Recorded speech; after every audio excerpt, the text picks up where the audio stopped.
What up? Here we are with another episode of the Hooswhere podcast. We're back for season 5.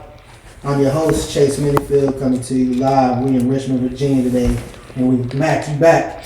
We back. It's been a minute. I'm glad we in my new hometown of Richmond, Virginia. Yeah, man. I claimed it pretty quick. So what's been going on with you? You good? Hey man, I'm great. I'm making a nice little footprint here in Richmond. I can't complain. Moved here last year and it's only been positive things since. So I'm excited. Anything new going on? A couple new things, man. We've got some new developments coming out down the road, but everything is right now in the very early stages. So we just waiting for some things to come out, but. Well, we got one of our classmates in the building today, man. We got one of our classmates, Lance Lemon. What's up, Lance? What's up, fellas? You know what I'm saying? Man, Lance, man, we came in the same class, and it's good to see what you been going on. But tell everybody what you're doing now. Yeah, man, I've been back in Richmond. 2019. Since 2019, I'm born and raised in Mechanicsville, Little Hanover. Okay. And so, Richmond's home, and got a little, like I was telling you, I got 2 kids, man. I'm a family man. Got raising these little things running around. Got 2 businesses that I own. Own a company called Rich Wine RVA, which started before the pandemic. Started a little bit before the pandemic, and then the pandemic really took it off. Mm-hmm. It's an online wine internet company. And during the pandemic, man, we were just slinging wine literally all around Richmond, and it just took off because people were leaving the house, and so we created this little online delivery service. And then from there, I opened up a little restaurant, wine bar downtown in Jackson Ward called Penny's Wine Shop. It's a small 25-seat, 29-seat. Restaurant, man, where we do little small tapas style food. Okay. I say tapas with no Spanish influence. It's just small plates. It's just small plates and wine. That's cool. And like right in the heart of Jackson Ward, and man, still fine tuning my acting career. I majored in acting and studio art with focus on cinematography. So my manager's in New York, my agent's in LA. I've been auditioning. Just staying on that path and just really working to keep going at that. And so. Yeah, man, I've just been kind of just grinding right now, I'm literally grinding, I'm in this stage of my life. Moving, getting things done. There you go. Trying to get things done. You doing it all, then. That's what's up, man. So we like to always start off our podcast with, what made you come to UVA? Yeah, my sister graduated UVA 96. Okay. And really, I think UVA was just really the only school that was kind of on my line. I had looked at Penn State and just, really just loved their campus. That was the only reason I really wanted to go to that school. But just kind of, growing up in like a UVA family, my dad was just a huge supporter of my sister and being like kind of in the UVA athletics and just doing everything around the college. And so, I used to go to football games, back in the day, basketball games. I remember the players coming over to the crib because my sister did like the sideline reporting. I just got really, really close with just UVA in general. And so, man, I applied to UVA early decision, and that was it. I got an early decision. I was like, that was school I got into. I ain't applied nowhere else. That's it. So, yeah, I'll never forget. I found out halftime of a high school basketball game. I went in to go check the computer. It was like December 20th, something like that. I went in there and I just checked the computer real quick to see if I got in because I knew it. Sure enough, I got into UVA and I was like, bet I ain't doing a damn thing for the rest of half of that high school. Senior out of here. Yeah, I was out. They was like, you got to maintain a C- in your classes and kind of keep going to UVA. I was like, that's it. That's what's up, man. Yeah, man. But I was so happy to get accepted to UVA and spent some of my greatest years there, man. I miss it. Yeah. Cool. What's up, man? So you got 2 who's in the household?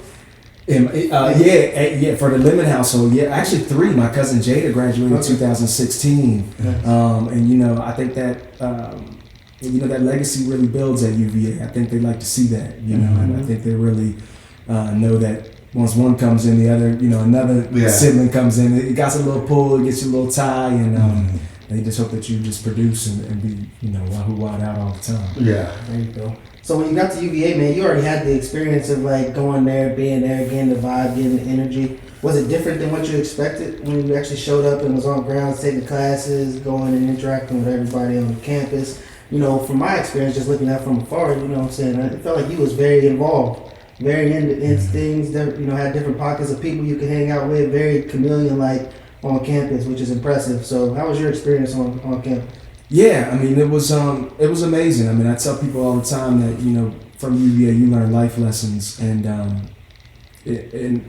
I was kind of blessed to, I was there when y'all were there. I was a casting scholar, so I got to kind of go in that. Yep. It was like, 3 months before the came in early. Yeah, I came in early, so there's a lot to be said about that program. I don't think it exists anymore, but, it was tended towards a lot of, people of color, kids that were kind of coming in from, less privileged backgrounds, to kind of get them accustomed to college, and that really put me on campus a little bit early, so it really shook out those jitters to kind of not to go to, I remember kids coming in like they're open, the day that all the kids come in, we was there already, we was chilling, we had classes, we didn't try to sneak into every bar we could already, like we was kind of already knowing what was going on, and so that was definitely a blessing to be able to do that. And then to answer your question about was it everything I expected? Yeah, I mean, I was ready to go. I went to I grew up in an all predominantly like white neighborhood, man. I went to all white high school. I was the only black kid in Mechanicsville to get accepted to UVA.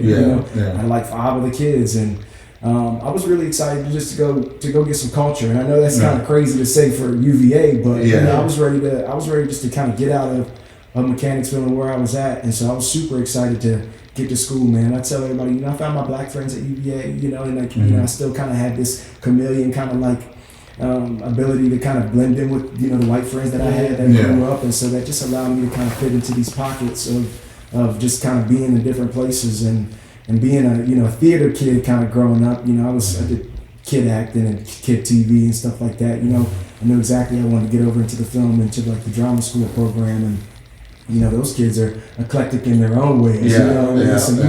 You meet cats like them, and you just kind of just start to be like, whoa, there's a whole bunch of different stuff going on at UVA. So the experience was wonderful, man. The classes are hard. The scheduling is kind of something that you learn as you kind of get older, and that's what I talk about to kids nowadays is just really just adjusting to college life and not trying to take too much on, and also doing as much as you can and not really getting bogged down in the schoolwork aspect of it, because you're just going to learn so much about life. Yeah, that's real. That's what's up. You got anything? I was going to ask, I think you're the first casting scholar we had on here, and I think the program was great for kind of, people of color who might not be used to the rigors that UVA would require, but in the terms of the social aspect, I know you were able to take, I think, pretty good advantage of meeting new people in that UVA, but I kind of felt the program made it easy to become comfortable with, like, all right, I got a small community of color that I've already met. We've been together for 3 months. School started. A lot of the ones that I knew and would see every now, here, and then after for the casting, I feel like never really branched out of that group. Do you think socially it might have made it a little bit too comfortable to not experience UVA and some different things, or? Yeah, that's a good question. Yes and no. I mean, I agree with you. I think that some people kind of did just stay into that little casting kind of scholar comfortability, and not saying there's anything wrong with that. And again, I think the program, kind of it again, a blessing to get it and to be able to get, I think, 6 credits before you even really start the school year. But I mean, it's a positive and a negative, because it really did kind of build this little pocket of people that you kind of knew and you were able to kind of stay comfortable with, and whether you were able to branch out from that was a decision that you could kind of make on your own. But at the end of the day, UVA is a big ass school. Right. You good? A big school, man. Yeah, I think when we were there, man, I can't remember the percentage, but I know it was less than 7. Right. Small of a 20,000 some odd populated school, and so you can do the math right there. That's no more than 2,000 to 4,000 kids at the school. Right. That were like of color or BIPOC in that kind of nature. So you can break that down even further. There's black kids that won't too many, and so between the athletes and between the kids that were kind of in that casting program, you obviously started to see them mingle and mix together and really pop into their own crowds. Again, not a negative or a positive. I just think it was something that the casting scholarship kind of allowed you to Choose your path. Yeah, choose your path. Gotcha. Yeah, choose your path. Again, I'm blessed for it though. Cool. You know. Yeah. Well, you touched on a little bit, man, about your childhood when you got into acting early, man. Talk to us a little about that. I don't think we haven't had any actors on the podcast yet. Yeah. So talk to us a little bit about that. Yeah, man, I got into I did my first film as actually in Petersburg. I did it in backup. So, man, when I was in Mechanicsville, kind of growing up again in this kind of all-white neighborhood, man, I did have a lot of character. I had a lot of energy to me as a child, and you know, I was able just to kind of really perform. I don't know if at that time it was called performing or if it was just acting out. You know what I mean? And I just got the opportunity to really like start being on the stage at my like as early as my elementary kind of level, man. I started doing plays for like the elementary school. My mom started getting me into Theater 4 around Richmond. You know, when I got to middle school, I started doing like, you know, some bigger plays that are like on Broadway actually now, like Into the Woods and Music Man, and you know, those are white roles, you know, and you know, and credits to the teachers that I think that I had growing up that saw like this little energetic kind of black kid running around these all white schools, and they put me in the leads of these predominantly white roles, you know, so like it really boosted this kind of comfort level for me to be like, oh yeah, I can do this, you know, and the support of my mom was really, you know, was a big thing too. She kind of sent me to like some scouting agencies when I was younger. I started doing like little small Kohl's stuff like print, you know, commercials, and then I did my first film when I was in 6th grade. It was a Harry Connick Jr. film. It's called Mickey, and I played on his baseball team. So that really gave me my first touch of film. And I was like, oh, this is dope. You know, I've been in school for a couple of days. That's how, and I was just playing baseball. Like I was just excited, you know, and it really just built my my love for theater and just film at a young age. And so when I got to high school, I really started doing school plays. You know, like I was every year I was auditioning. You know, I would go to school. I would go to New York every year as the Thespian Society to go see Broadway plays. And as soon as I got to UVA, I knew I wanted to major in acting. Like I picked my major pretty early, and as a major, you know, you had to do a show every semester. So you know, I really wasn't on the main campus of school. I was over on the art side over on Colbert, you know, you know, doing my shows, et cetera, et cetera. I don't think I went to one show at UVA. Yeah. I don't think I went to one, and it was going every semester. I think I went to one show, and I can't remember what it was, but I think it might be the same one. Didn't we go to one for like a summer credit or something like that? Yeah, I don't know. I think it was a summer credit class. It was in that drama class. Yeah, I don't know if I made it to the actual show. I feel like I was in one of my drama classes or something. Yeah, I think so. I think I did public speaking. That's what it was, and I think we had to go. It was a summer class though. Yeah. So I think that's the only time I just don't remember the actual production.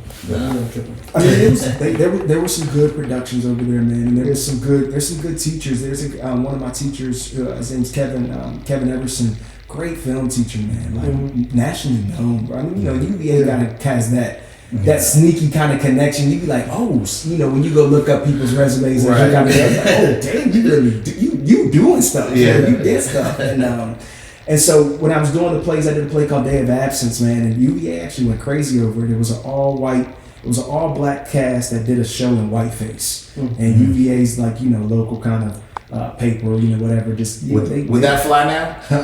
I don't know if it will fly now. I don't know if it'll fly now, but it definitely. I definitely don't think it flew back in 2010 when we did the show. It definitely brought some controversy, but people came out and saw that. Okay, So Kevin Everson, he was the film teacher. He was like, "Yo, you got Lance. This how you do Lance. You got come take my class, man. Come, you ain't got no black. Come take my class, man." And so I started to get over into the film side of school of things, and that's when I really started to learn film technology, being on set, et cetera, et cetera.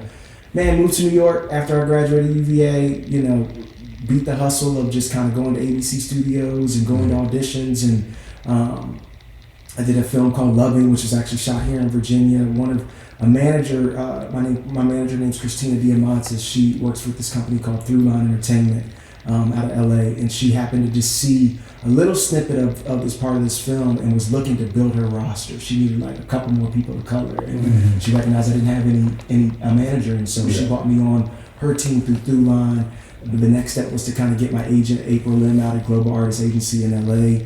And yeah, man, like I've been blessed to do work. I've been blessed to do independent stuff that's going to festivals. And right now it's a political game of just kind of waiting your turn and really kind of just auditioning. You know, they say like out of 1 out of every 200, you know, is when you'll see a book. And I'm starting to get to that 200 number. Oh wow. You know, Okay. like, and you know, when I first signed with April, she was like, "Just know it's gonna take time, and you know, you're gonna get work, and you're gonna get callbacks. You're gonna get into the room, and you got to realize that other people are also been going through this process or waiting to get into the room, and you know, and so." Look, man, you know, it's a blessing and a curse. You know, they say that as soon as you're ready to give up, you know, that's when you're about to book. And so I'm just going to keep auditioning, man, and waiting for that little opportunity to get some TV time. There you go. Talk to me We'll be on the lookout. because, you know, my sister's an actor, too. And, you know, It's a tough being fight, a big man. brother. Yeah. You know what I'm saying? Being a big brother to her, I'm like, man, you can do this. You know what I'm saying? Till you're 90. There's no end date in acting. 100%. You know what I'm saying? Yeah, and I also say that there's an actor in everybody. You know, like I think that TV and film has allowed a platform for where you're seeing a lot of people just kind of be themselves, and like everybody's a character. Everybody has something to kind of bring to a script or bring to like a role. And but yeah, you know, Morgan Freeman didn't get his break till 40-something. Lawrence, you know, got his break late. You know, I wanted to get there, but I set a goal for myself to be famous at 21, you know, and 34, 30, about to be 35 now, so, you know, we can squash that goal. But, you know, I think, you know, perseverance is big in this industry. You know, I've been blessed to be in rooms with people, man, like, where I'm like, oh, snap, that's so-and-so, you know, like, you know, walking out the elevator. That's Adam Driver walking out the elevator. You know, it's like, you know, the people you know, believe in higher powers, whoever you want to talk to. I choose God, and you know, everything has a reason, and everything has a purpose, and there's a timing for everything and a place for everything. That's real. Because you know, like you get like what is the percentage of like you go into an audition? How many auditions you do in a year? How many roles do you get? Like y'all here know a lot in that industry where it's just like no, we don't, or don't even say nothing to you. You don't hear anything. Yeah, you don't even say nothing. You know, like I'll bust my ass to prepare for an audition, and man, I thought that was great, but man, that was a good one. You know, like crickets. You don't even hear like, no, thank you, we're not interested. We're going on a different route. We're going on a different path. Just gotta go about your life. Go about your life. So with the explosion of like Netflix, Hulu, social media, a lot of people are doing independent when they can't get their foot in the door. Is that a path you thought about, or? Yeah, it is. It definitely. I mean, like the independent and the smaller stuff, and I tell kids that are kind of coming up and trying to want to be in the acting game, it's like take anything.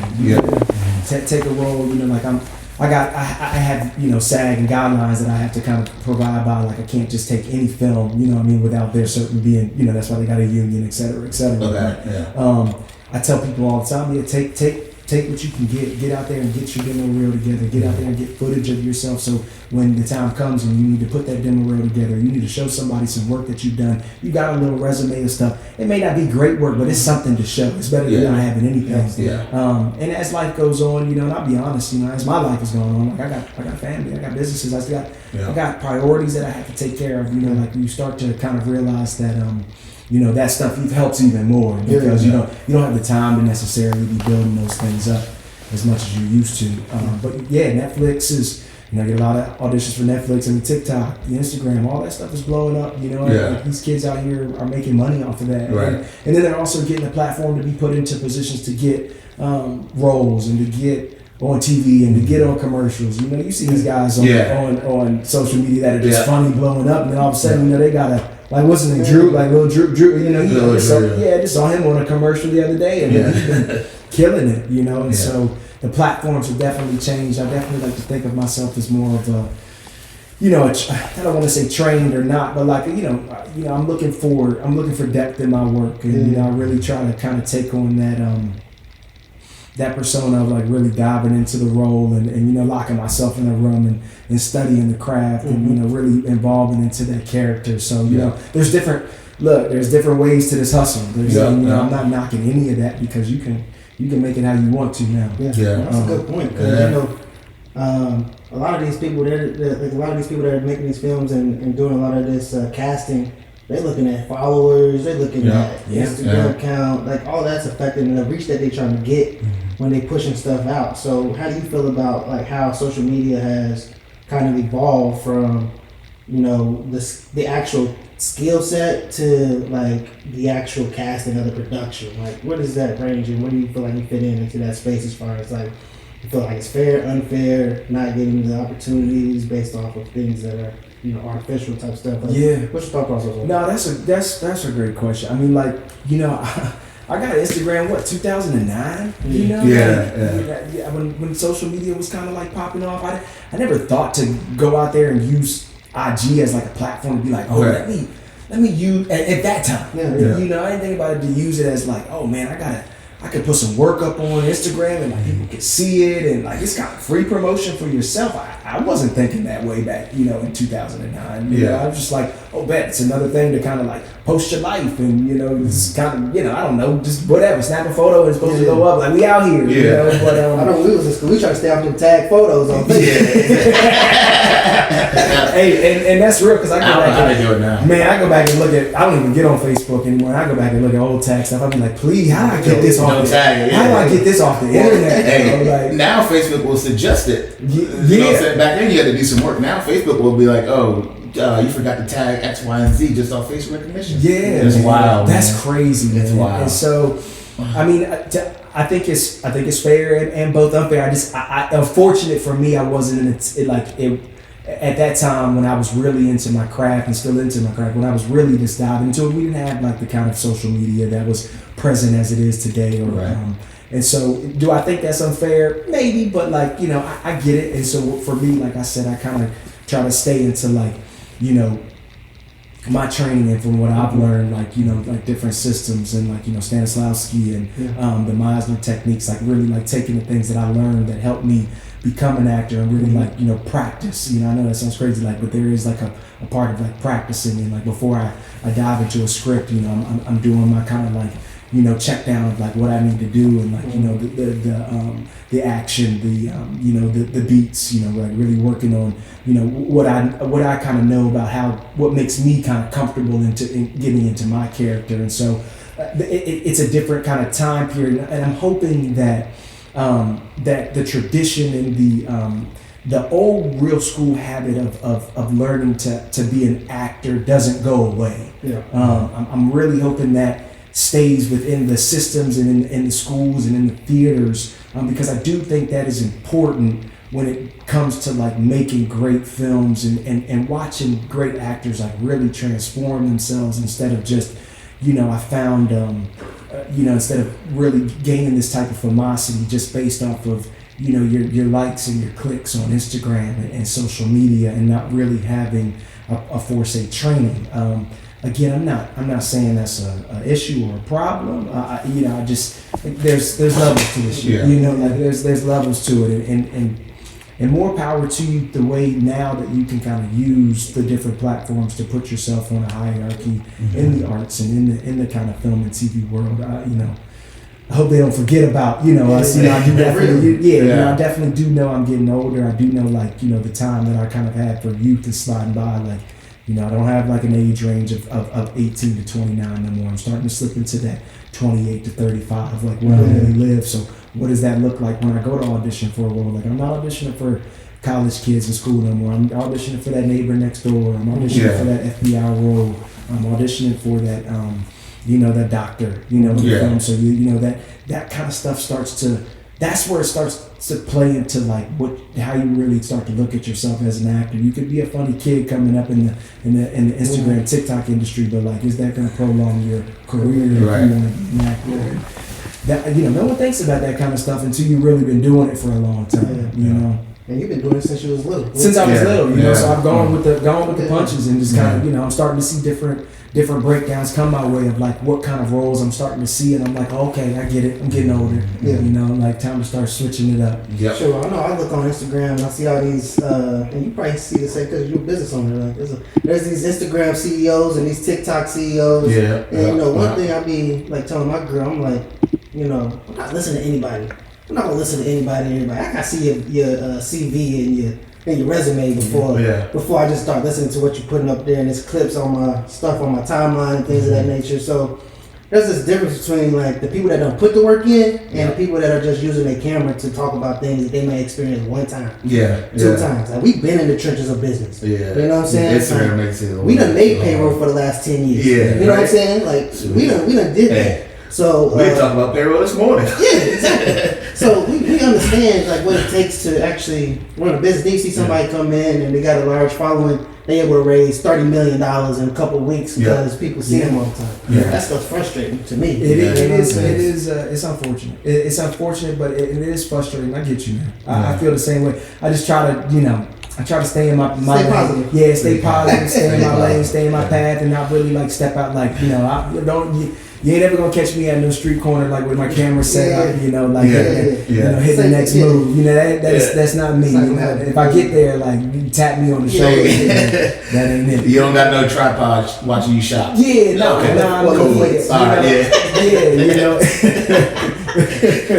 I remember the first time I saw like a stitch of it, and there a guy doing a joke about me is like showed the after effect of like you leave the store and you have to go back in and get your tripod, everything back up.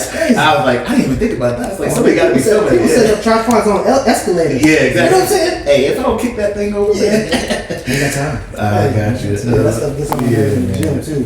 Hey, whenever I lose all credibility when I see you like put a tripod out the gym. I don't care how big, how strong you are. I be watching the videos too. I be watching the people walking around behind. I'm like, I know you just gotta be kind of questioning yourself a little bit. Just as you working out, you got a tripod setting up, you getting your swole on, and then people just walk. I'm like, But then you be questioning yourself. You be like, man, it makes it look too easy. That's what I'm saying. You like, but they also make some money to put some tripods up. You know what I'm saying? They make it look too easy. But streamers, they making money. Like you gotta understand, like things is kind of you kind of like question yourself a little bit. Like, do I need to start transitioning? But everything's relative, right? Like the top 0.00% of streamers are making money. The top 0% of people on TikTok are making money. And I saw one the other day of a girl was like, yeah, I'm an influencer and it's my first year. And she was like, I just got my tax bill and I owe more in taxes than I make. Because a lot of them just get free stuff from these companies will send them. But what you don't realize is that company counts that as they paid you, whatever that free handbag they gave you was valued at $1,000. That's $1,000 1099 check they gave you. So you got to pay tax on that. So she was like, crying on this. So it's my first year. I owe $63,000 in taxes, and I made like $10,000 actual cash. Everything else was free gifts. And it's them companies is writing off. Nothing's free in this world.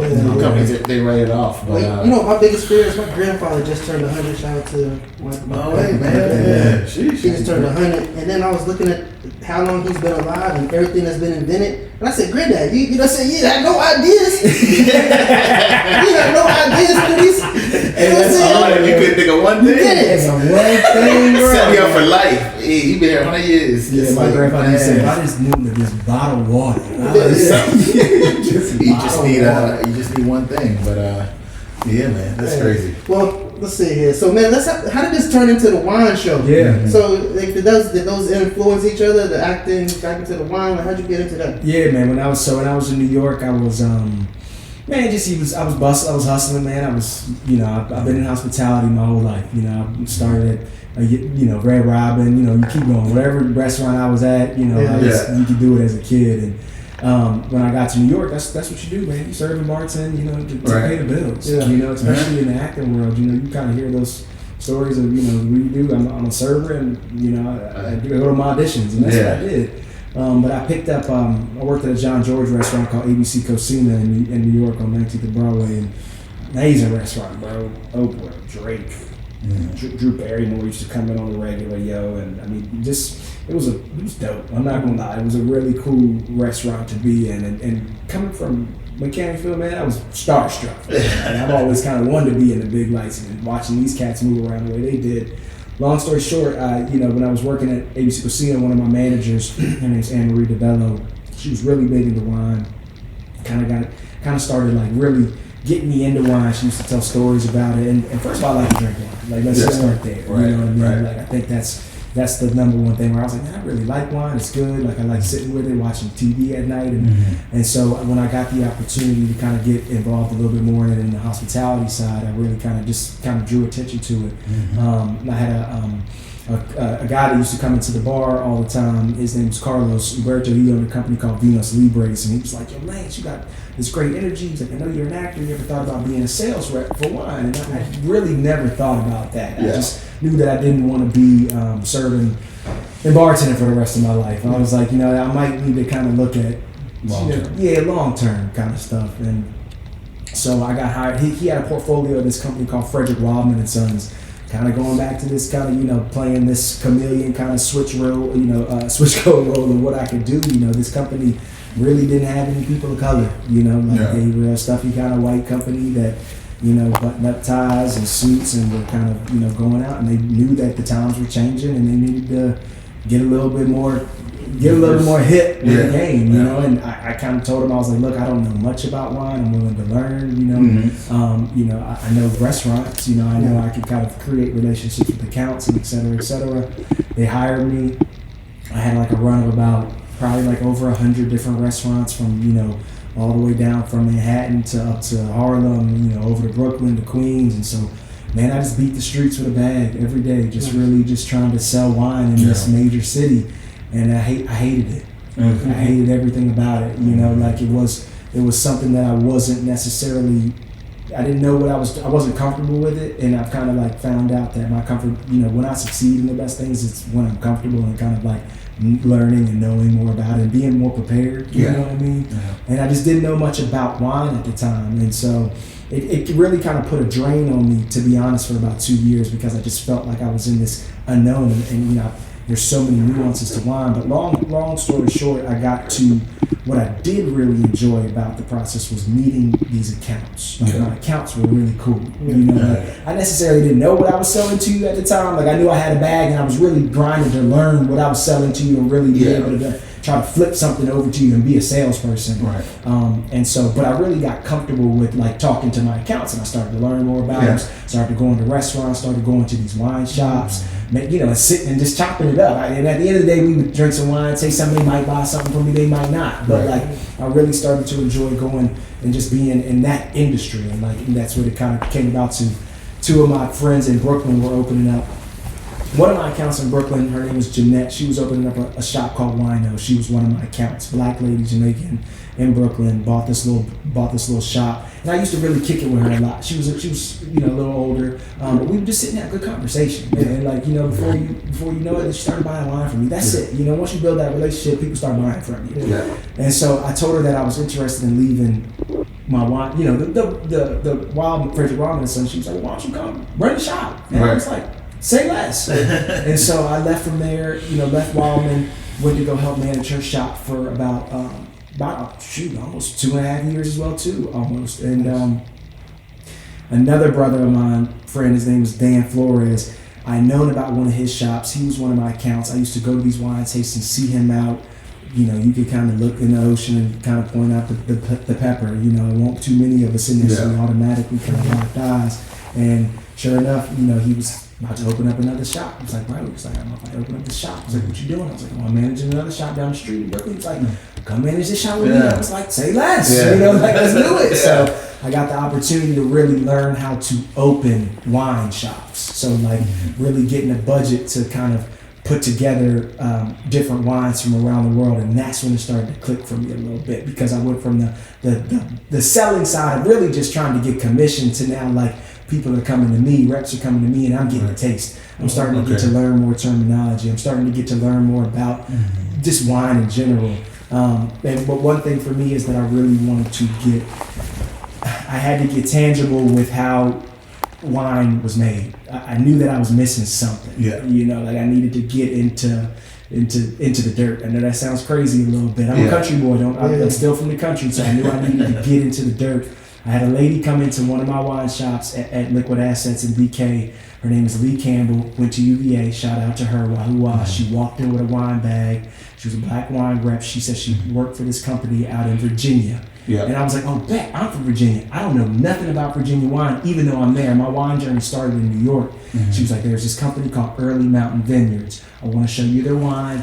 Loved it. I was like, boom, that's awesome. She was like, oh, you really into this wine stuff? I was like, yes, I am. And she was like, I need to introduce you to Ben Jordan. He's the winemaker at Early Mountain Vineyards.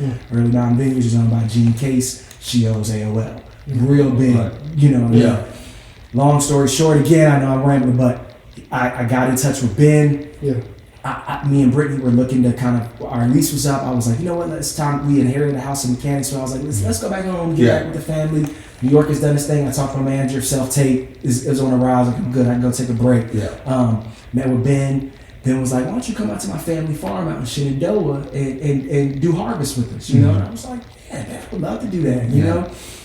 Grueling work, man, right, you know, right. but there's something that's so therapeutic about it. You know, so I spent a whole summer doing harvest with him and his brother Tim Jordan out at their family farm out in Shenandoah, and that's when it started to roll, man. Right. That's when like I was doing wine stuff, I was doing my auditions. Ben invited me to come work with him in the cellar at Early Mountain, so I was getting up from Mechanicsville, man, 5:30, driving out to Early Mountain. You know, we start this day at 7 because we got to get up early. Yeah. Harvest day is even earlier because you want to get out there and start beating that heat. You want to start, so you out there as early as you can. And I started learning how to make wine, you know, and so I was like, that's what's up. And yeah, man, you know, I came back home to start a little business. Kristen Gardner and I, who was on y'all show, man, we met in New York. She was, we decided that before we left, we were like, yo, why don't we do something back in Richmond? And so we started Rich Wine, which is our online wine company. Nice.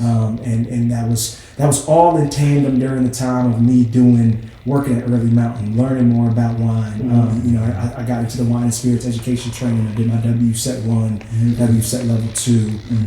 And so that was all during the time that I was opening Rich Wine and learning more about wine. And yeah, man, and then we keep going. My question, now just focusing more on the business side, you know, you started the online wine delivery, COVID hit, sounds like things took off, everyone's ordering. Yeah. Most people would call you crazy to open up a brick and mortar after that, because, you know, they say that's kind of one of the most, kind of one of the hardest things to do as a business owner, wine, restaurant, whatever it is. A brick and mortar is... But Rich Wine isn't brick and mortar, is it? No, so the Rich Wine isn't brick and mortar. That's just all online. And then from there, we opened the Penny's Wine Shop. Okay, so take me from what took you to, hey, we're doing great online, now let's test it out and just open up a brick and mortar instead of staying. Most people would say, hey, just stay online, that's the way of the future. We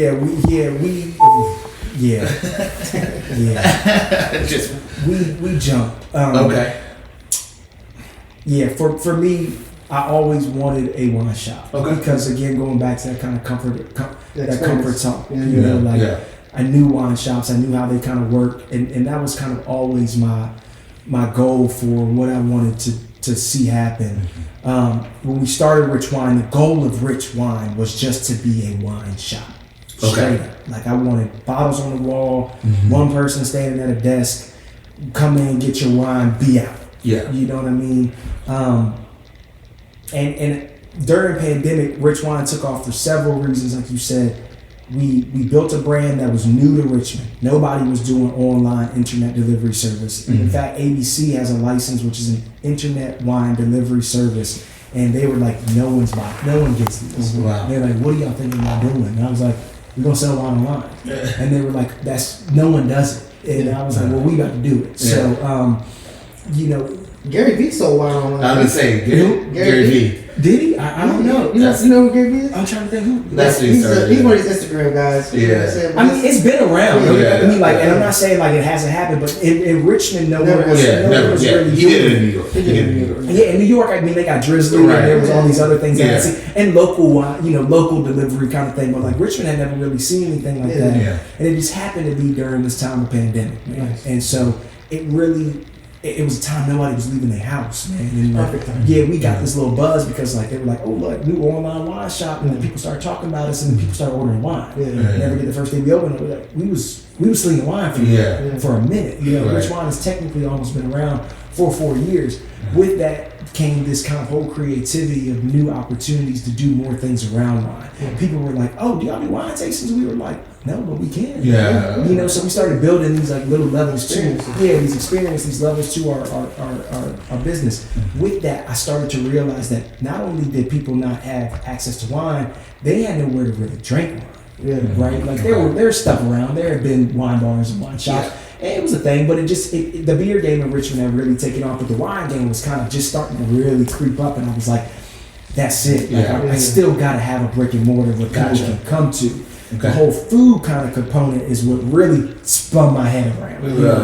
I knew to open wine and to drink wine, you had to have food. Yeah. Some cheese or something. You gotta have something. You know, a little bit of snacks. You can't put some grits on the wall. Yeah, but in New York you can. You know, you can just have a bar. Yeah. You don't gotta have food. You know, and so this whole Commonwealth state kind of thing is, you know, is really threw me. You know, because you kind of had to you had to have a restaurant. It's a restaurant. Penny's shop is a wine shop with wine on the wall in the corner where we sell wine for retail, but we have small plates and we have to serve food. And to be honest, that's what's keeping people coming back. I was blessed to meet a guy named Manny, Emmanuel Baden. He's from Ghana, JMU grad, young guy, really coming up in the private chef industry at that time.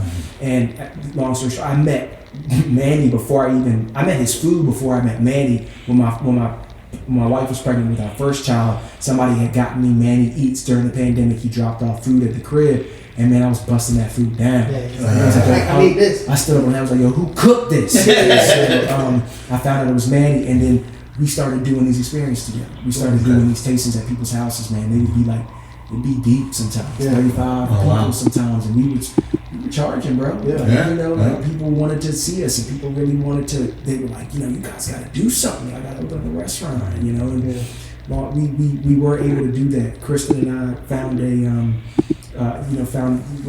got the opportunity to get a little finance, to get a little backing behind us after building our first business. Which, don't forget, it takes time to build business credit. You know what I mean? Like I tell people that now, like you got to have a little bit of showing for people of doing something for people to really give you some money. And so I'm blessed to have that time to have Rich Wine to show that we were growing in growth and growing in revenue and had something to really put together for a deck to present to somebody. Be like, all right, babe, we give y'all some money. And so people, you know, somebody got behind us. We got a little bit of money. I should have took it and put it into Rich Wine. I should have did that. That may be something I'll look back and be regretful for later. Because you're right, man. Like the internet blew. You know, it started to take off a little bit more before I really. You know, I could have really took that money and put it, just really made Rich Wine real robust. Like, just really put the money behind it. Like, you know, you could have been driving G-Wagons. You know what I mean? You know, but I wanted to do really what my heart was set out to do, which was to open a community spot. And we did what we did, and we opened Pennies, you know. And I'm blessed for that. It's valuable. Like, not too many black people are owning brick and mortar. And when you do, you get the opportunity to represent other black businesses. And give people opportunity. We need that now more than ever. Which is not foreseen. You know what I'm saying? Need that now more than ever. And that's real, man. We built this amazing shop, man. Me and my dad has a little bit of carpenter skills, and you know, he used to flip houses, and so my dad built my sister's coffee shop, which is called the Urban Hang Suite, which is downtown. And I told Dad, I was like, I got one more project. You know, my dad's 70. You know, I got one more project for you, bro. I was like, I need this, and so we with no money, you know, we in there, we built out this spot, you know, literally with our hands, and you know, to save money and to really make it this local kind of community feel. And then like our following from Rich Wine naturally transferred over to Pennies. Gotcha. From day one, we've had people in there. It's been a blessing. You know, I'm happy for that. I'm happy to be part of the community. I'm happy to be part of Jackson Ward, historically black neighborhood. Maggie Walker, you know, her first financial institution was called St. Luke Penny Savings Bank, hence the name of our spot. You know, we're in the Harlem of the South, the Black Wall Street. You know, so there is something to that. There's something to be said about that. Is it a headache? Do I feel like I'm killing myself every day? Yes, but at the end of the day, I feel like I'm leaving a name for myself. I feel like Kristen is leaving a name for herself. But Max, to answer your question, we should have taken that name. We should have put it back in the Rich Wine. It stayed online, but it's fun, man. It's fun. Cool. Well, when Penny blows up, man, I'll build your second shop. I appreciate that. That's what's up, man. That's on the gang too. You just put that online. That ain't coming off YouTube. Y'all heard that? Yeah, put that on the record right there. I can't back out now. Put that on the record. So talk about some of the business practices or some of the difficulties, struggles that you've ran into of going straight into owning businesses. Yeah, I mean, you know, I'm not like, I didn't go to business school. You know what I mean? Like, I know a little bit. I know hospitality. I know how to like kind of operate and be around people. Managing people is tough. You know, like I got about 9 people on my staff. You know, just dealing with everybody's kind of personalities and things that they kind of need to handle. You know, I say this like my biggest fear. I want to be able to pay people. You know, you know, my goal. You know, I don't pay myself. You know, like you know, I want to pay people. I want to make sure y'all are getting paid, like y'all said, payroll every day. So that's what keeps me up at night. Is like that energy to make sure that, you know, my staff is taken care of. Organization is tough in this industry. Restaurant industry, you know, hospitality industry is tough, man. It's cutthroat. You know, like it's long hours. It's dealing with, you know, the customer kind of comes first, literally in person all the time. Like that real, Kristen and I really humble ourselves on hospitality. Like you gotta be just on your game of giving people that experience and making sure you were just genuinely taking care of them. And Kristen, I'll tell you, you know, Kristen, she's great, man. She is, you know, my work wife. You know, I hate to say it, like I grew up with Kristen. You know, y'all grew up together too? Yeah, she's from Mechanicsville. You know what I mean? Like Kristen used to flip, it'd be in the audio section at Best Buy. You know, I used to go get my Mustang pimped out from her. Like that's how I met Kristen. You know what I mean? And then she went to UVA. You know, she was a class behind us. She automatically kind of fell into my friend group. I moved to New York. She came to New York like 2 years after me. Not saying she was following any type of way, but like, you know, she worked for Goldman for a while. Like Kristen got it up here. You know what I mean? And I've always known that about Kristen. And Kristen knew that I kind of had a different approach to it, but we really work well together when it comes to like Kristen is business and like really numbers, making sure that, you know, we squared away when it comes to looking at. Make sure it's mathing. Yeah, make sure that math is mathing. You know, I hate that mess, I can't stand it, you know, but Kristen is all in the numbers and I'm over here making sure making sure we looking good outwardly, making sure that, you know, things are operating when it comes to getting the nitty gritty stuff done. So I mean, just really making sure your team is together and solid. And Kristen, look, I love Kristen, but me and Kristen, we like brothers. We hate each other at the same time too. But at the end of the day, like we are here to get work done, to get business done, to grow and really see where we can kind of get with what we trying to build, man. I do want to have something else. Like I want to own another spot. I don't know what that looks like. But you know, that opportunity doesn't come until you really start to put that work in, and that's where we at. Yeah. Okay, so that makes sense, man. You should have brought a couple bottles. I know. I thought about it, man. Free advertising. I got to go to the shop after this, man, and go get that work in. You know, make sure it's running smooth. We busy, man, which is a blessing. You know, we got numbers on the books tonight. So I'm good. You know, my wife always tells, you know, we got staff, but I got to be there. You got to lay your hands on your business. You know, you got to be in there to make sure that the devil is in the details. You know, I'm in there like, what is that? You know, make sure you see that dirt over there in the corner right there. Like somebody get the mop. You know, we got to get the mop out. You know? You talk about personnel, like, you know, nobody runs what you created like you would run it. You know what I'm saying? So the difficulty of like finding people that represent the brand like you would represent the brand is probably one of the toughest things in businesses, right, that you've created. But at the same time, you have to, if you want to expand, you got to find people that you can trust in those places. And that's a healthy balance that I think a lot of people struggle. I'm still struggling. Systems. You got to build systems. That's what I'm learning too, man. And you know, systems, and we've started to put some systems in place. And I'm starting to see that the fruit of that labor pay off. You know, you do gotta at one point kind of take a step back and be like, let the team run it. You know what I mean? Because if you do want to keep going, that's the only way you're gonna be. You can't just be in it all the time because you won't be able to get to the next project. And it's taking me time to realize that, especially as a business owner.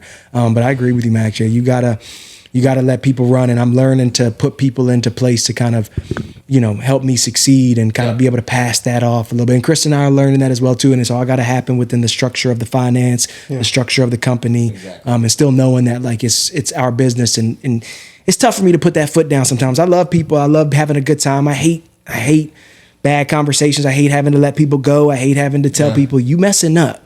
You know, like, and that's something I'm learning as I kind of get older. You know, like. It's business. Yeah. I think I'm kind of known as like an asshole in my employees for sure. 100%. You got to give me some of that though, man. Like I'm learning that, man. Chase don't sugarcoat nothing. That's good though. I really respect that. I really do. You know. Chase gonna let you know. it's a problem though, because I'm trying not to be like that. Because some people, because I meet with my people and they're like, "Are you having a bad day? Like, I do something wrong?"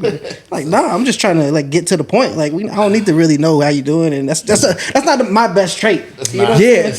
And that's not. And Kristen will tell you that too. That's not her best trait either. But like that's where the balance comes in. Exactly. You know what I mean? Like you need to find people. Yeah. You got to have people that just fill those different voids and different gaps of really knowing where they stand. You know, stay in your lane. And this is what I do in the business. What you do in the business. If we can both travel together, we gonna be all right. Chase gonna win some games as a coach, but he ain't got the players coach. Yeah.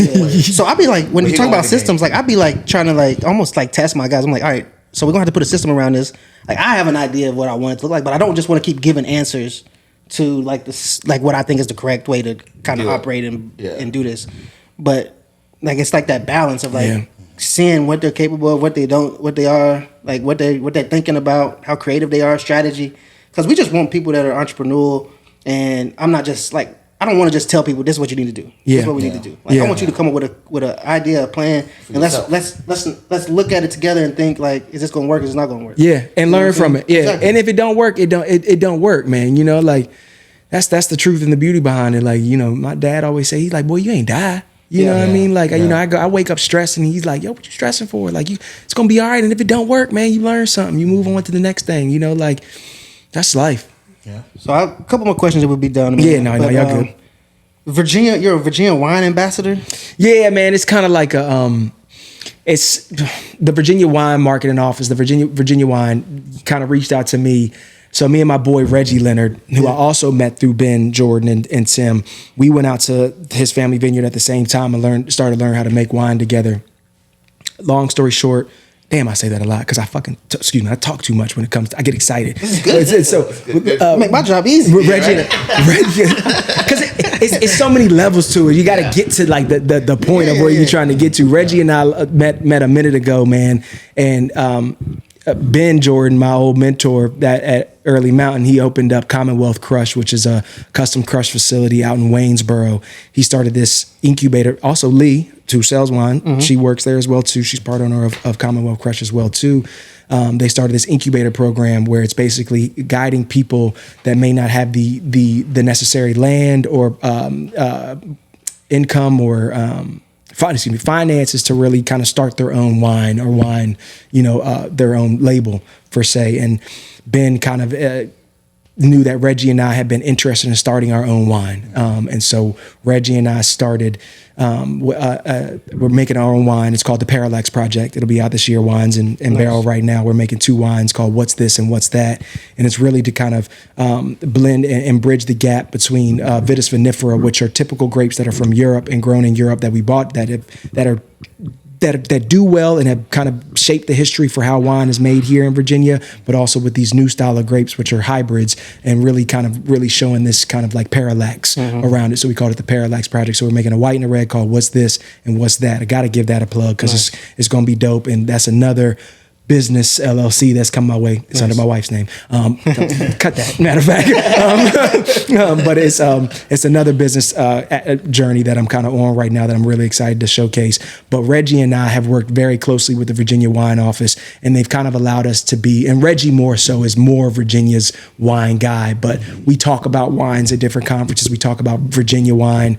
I judged the Virginia Governor's Cup this year, so I'm one of the judges for the wines that go into the Governor's Cup to see who wins the best wine of Virginia, and it just kind of taking on this role as a Virginia wine ambassador. So I like to talk about Virginia wine. I like to promote Virginia wine. I like to see culture in Virginia wine. I like to promote Enoverse, which is another company that Reggie is part of, that I'm a big part of, which is to get more BIPOC people of color to showcase their platforms in wine, to talk about wine. And that's at Blenheim Vineyards. And we're expanding that. We do a wine festival called 2 Up, 1 Down in Charlottesville at the Jefferson School every year. This will be our 3rd year doing that. So that is my love and tied of like being tied into Virginia wine. So like, acting, wine, that's kind of like really where I kind of find my passions. I guess we haven't even asked you, since we have the face of wine in Virginia at our podcast right now. What's your favorite bottle? That's a good question right now. And I guess there's different scenarios, but what's your idea? I'm really big into what's growing right now, Petit Mansong in Virginia. It's a grape that does really well in and really bad climate. You know, like it's from the southwest region of France where it's usually grown, and it can just withstand rainy weather, hot heat. And Virginia, man, people don't really realize it's a crazy climate. Like in Virginia, it's really tough to kind of grow grapes, and it changes so often. We get April frost, you know what I mean? We get hurricanes in August, September. So like the challenge here is really crazy. But T-Man saying like anything with that kind of right now is I'm really liking how that's tasting. I think that's going to be, it is becoming the grape of Virginia, and people are really starting to make wines out of it because it could be sweet, it could be dry, it could really have like really nice acidity to it. I really love like just easy, light drinking reds, you know what I mean? Something that I could kind of put a chill with, give it, they call it like kind of like a glue kind of style, just something like just with like a little bit more refresher to it, you know? I'm really enjoying that. Man, I've had so much wine in my time, bro. Like I can't put a name on like what I really love. I just know I'm really just into just exploring more, and the more I get to taste, that's when I start to kind of be like, oh, I never had that grape before. Like I gotta. So here's a better question. So a novice wine person goes into the restaurant or goes into a store or whatever. What do you suggest them to try for if they're trying to get into like wine to like really start their palate off? What would you suggest? Yeah. That's a great question. I think that if I was just telling you to go in off rip, you know, I would definitely, you know, kind of, I always ask people like, you know, well, what do you like to drink? You know what I mean? Like, are you more of like a bigger, bolder kind of red person, or do you like something light and kind of, you know, more on like the Pinot Noir kind of side? I really love Gamay. You know, like if you can kind of like go on to like a wine list and you see a Gamay, no matter like really who the producer is, like I like that kind of style of grape, or Cabernet Franc, you know what I mean? Like I think those two red grapes kind of really kind of help you step out of the norm of just, oh, I want a Malbec, or I want a Cabernet Sauvignon, or I want a Pinot Noir. Like if you can kind of start to kind of find yourself in that range, it's kind of fun. Or like, you know, Loire Valley Sauvignon Blanc, you know what I mean? Instead of going to like your typical New Zealand style Sauvignon Blanc, you know, like try Loire Valley, you know, like that's a different kind of style of a refreshing, more like very crisp, acidic kind of style of a Sauvignon Blanc. Champagne, you know, try Bubbles, Cava, you know, that just kind of gets you out of try something new. Try something that you don't know on that list, and go in and go with that. You know, people are really into orange wines right now. You know, like try those. It's a different kind of style of wine that's not rosé, white, or red. It's an extended skin contact white wine, which gives it this orange color. Wahoo. All right, plug your plug where everybody can find you at, businesses that do business with you, those different type of things like that. Definitely find me. My personal is at Lance Lemon. Lemon is spelled like the fruit. Rich Wine RVA is the online wine company, and then my big baby right now, which is Penny's RVA, and those are all on Instagram. You can find us online. Just Google it; it'll show up. But yeah, man, I appreciate y'all having me on, man. It's good to see y'all, brothers. Nah, definitely. I ran into Chris Bird the other day, man. Oh yeah, yeah, I saw Bird. He comes up a lot. Yeah, and I was telling him I was coming on to kick it with y'all, man. He was like, "Oh, that's what's up, man." And it was kind of, serendipity. I just remember y'all from college, man. Nice. I'm proud of y'all for doing what y'all doing, and this is a great platform to have, Wahoo's on here, and I thank y'all for having me, man. Appreciate it, bro. There's one last thing before we get off here. We know what we do. Yep. We got rapid fire questions. Right? Oh, okay, yeah. It's 10 rapid fires. Let's do it. What comes to mind? Let's do it. Hotels or Airbnbs? Oh God, I wasn't ready. Airbnbs. Listening to books or do you read books? Listening to books. Go to the movies or watch Netflix? Watch Netflix. Cable or stream? Cable. IG stories, IG posts? IG stories. Watch the news or read the news? Watch the news. Would you rather start a podcast or write a book? Start a podcast. Apple or Android? Ooh, I was Android for a minute, but Apple. Yeah.